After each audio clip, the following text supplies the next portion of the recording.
Dans l'automobile française, certains projets ont incarné, à un moment donné, tout ce qu'il ne fallait surtout pas faire. Et Peugeot, pourtant pilier de l'industrie nationale, n'y a pas échappé.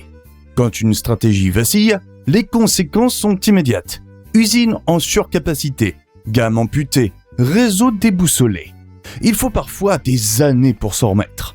Dans cette vidéo, je vous emmène au cœur des 5 flops majeurs de Peugeot.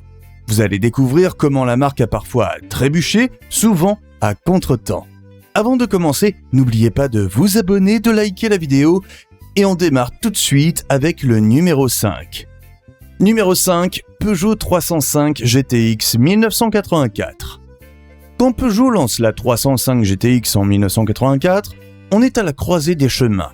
La marque veut redonner un peu de nerf à sa berline bourgeoise en capitalisant sur l'image montante de la 205 GTI. Le résultat donne une tentative de version sportive sur une base qui n'a jamais été pensée pour cela. Sous le capot, le XU9S de 1905 cm3 développe 105 chevaux grâce à un carburateur double corps. Le même bloc que sur la 205 GTI 1,9 litre sans injection. Pour l'époque, c'est honorable. Sauf que le châssis, hérité d'une berline lancée en 1977, n'a rien de sportif.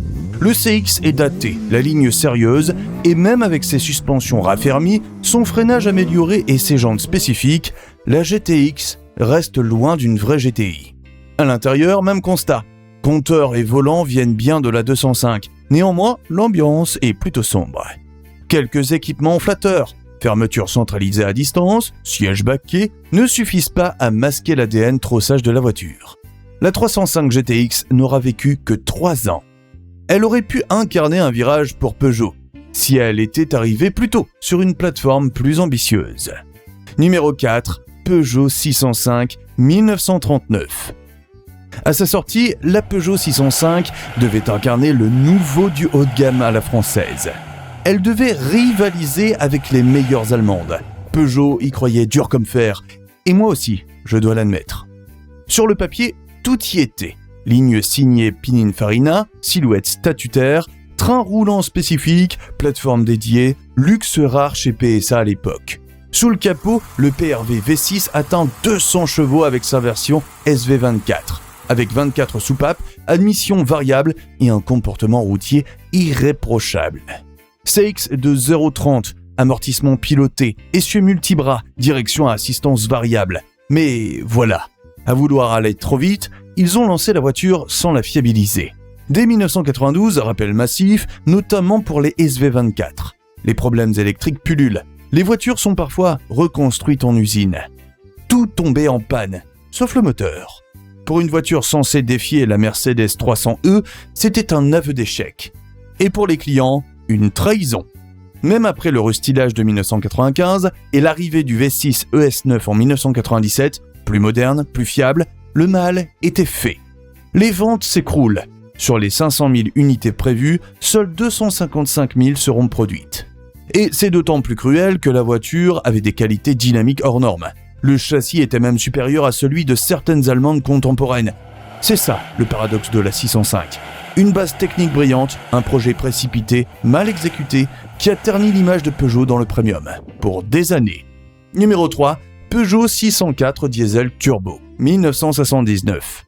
Nous sommes à la fin des années 70. Le premier choc pétrolier est passé, le deuxième se profile. Le pétrole devient cher, l'essence devient un luxe et le diesel, longtemps cantonné aux utilitaires ou aux taxis, commence à susciter un intérêt nouveau, même dans le haut de gamme. Mercedes ouvre la voie avec ses séries W123 diesel. Chez Peugeot, la 604, lancée en 75, peine déjà à convaincre. Malgré une ligne signée Pininfarina, un gabarit respectable et une présentation flatteuse, la mayonnaise ne prend pas. Pourquoi ? Le moteur. Le V6 PRV, très attendu, déçoit. 136 chevaux à l'origine, un comportement rugueux, une fiabilité sujette à caution, une consommation excessive et la clientèle se détourne. Dès 1978, Peugeot prend une décision inédite. Miser sur le diesel. Il greffe donc à la 604 un bloc Indenor 2,3 litres turbo-compressé, le premier diesel suralimenté vendu en série en Europe. C'est le turbo Garrett T3 qui vient compenser la faiblesse naturelle du moteur atmosphérique. 80 chevaux seulement, un couple en nette hausse, 18,8 mètres/kg force à 2000 tours minute. Même André Costa, du très rigoureux autojournal, s'enflamme comparant l'agrément du bloc à celui d'un petit V8. Le problème, c'est que tout le reste est en retrait. Finition très moyenne, équipement en chiche, tenue de route moins rigoureuse qu'une CX et positionnement flou. Était-ce une rivale des Allemandes? Une grande routière économique? Une Super 504? Peugeot lui-même ne semble pas avoir tranché. Et si le diesel turbo redonne un souffle technique à la 604, il ne sauvera pas sa carrière commerciale. Les ventes plafonnent, puis dégringolent. Dès 1980, c'est la 505 qui devient la priorité. Moins chère, mieux finie et surtout, mieux calibrée pour le marché. La 604 diesel turbo finit par disparaître en silence en 1985, après une ultime version GTD de 95 chevaux. Numéro 2, Peugeot 505 V6 1986. En 1986, Peugeot est dans une période de transition. La marque de Sochaux sort d'une décennie mouvementée, marquée par le rachat de Chrysler Europe et l'échec commercial de la 604. L'avenir du haut de gamme est incertain, mais il faut pourtant occuper le terrain. C'est dans ce contexte que naît la 505 V6, un modèle à la fois discret, ambitieux et condamné dès sa naissance. La 505, vous la connaissez. Apparue en 79, elle est l'héritière naturelle de la 504. Elle incarne ce que Peugeot sait faire de mieux.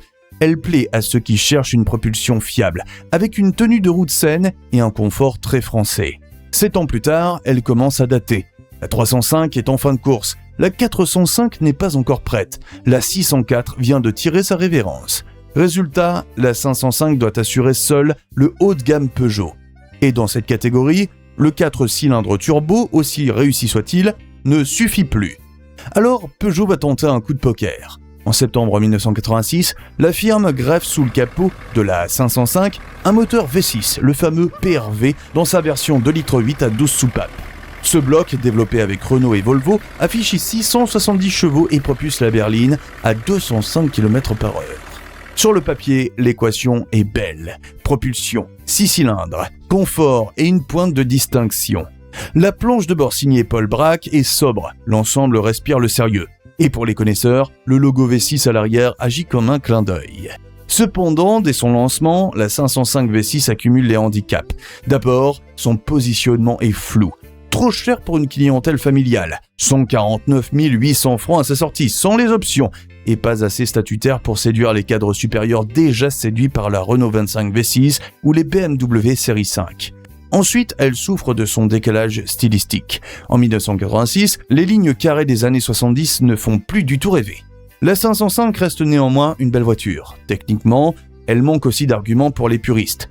Pas de différentiel à glissement limité, un ABS incompatible avec une conduite sportive, un châssis qui commence à accuser le poids des ans. Et pour finir, une image brouillée. La V6 n'est ni une vraie GT, ni une vraie limousine. Elle est entre deux mondes. Peugeot le sait. La production sera limitée à environ 10 000 exemplaires, juste de quoi occuper le terrain en attendant la 605. Quelques versions STX seront exportées aux États-Unis. Aujourd'hui, la 505 V6 est devenue un sleeper culte et une voiture de connaisseur qui vient juste avant notre numéro 1. Numéro 1, Peugeot 604 Essence, 1975. La Peugeot 604 Essence est un rêve de haut de gamme français naufragé entre crise pétrolière, erreurs stratégiques et un positionnement brouillon. L'histoire commence au milieu des années 70. À l'époque, Peugeot sort d'une décennie de croissance forte. La 504 cartonne. La marque a acquis une image solide, sérieuse, rationnelle. Et dans le haut de gamme, Peugeot n'a rien, absolument rien. La DS s'éteint lentement chez Citroën. Renault se prépare à lancer sa R30. Et Peugeot, de son côté, rêve d'un coup d'éclat. Une berline statutaire, puissante, élégante, capable de rivaliser avec Mercedes ou BMW. En 1975, le Salon de Genève découvre la 604. Une silhouette sobre, dessinée par Pininfarina, avec de longues lignes tendues, des proportions équilibrées, presque bourgeoises. Sur le papier, Peugeot tient enfin sa grande routière, mais très vite, les premières fissures apparaissent, car la 604 n'a pas les moyens de ses ambitions. Sous le capot, elle inaugure le fameux moteur PRV, un V6 2,7 litres conçu en partenariat avec Renault et Volvo. Un bloc bancal, au sens propre comme au sens figuré. Angle d'ouverture étrange à 90 degrés, absence de noblesse mécanique, rendement faible, à peine 136 chevaux pour une voiture de plus d'1 tonne 4. L'image souffre immédiatement. Ce n'est ni sportif, ni souverain. Juste poussif et ce moteur s'avère rapidement glouton. Plus de 13 litres au 100 km en cycle réel. Peugeot tente de corriger le tir. Injection en 77, passage à 144 chevaux. Puis 2 litres 8 et 150 chevaux en 1983.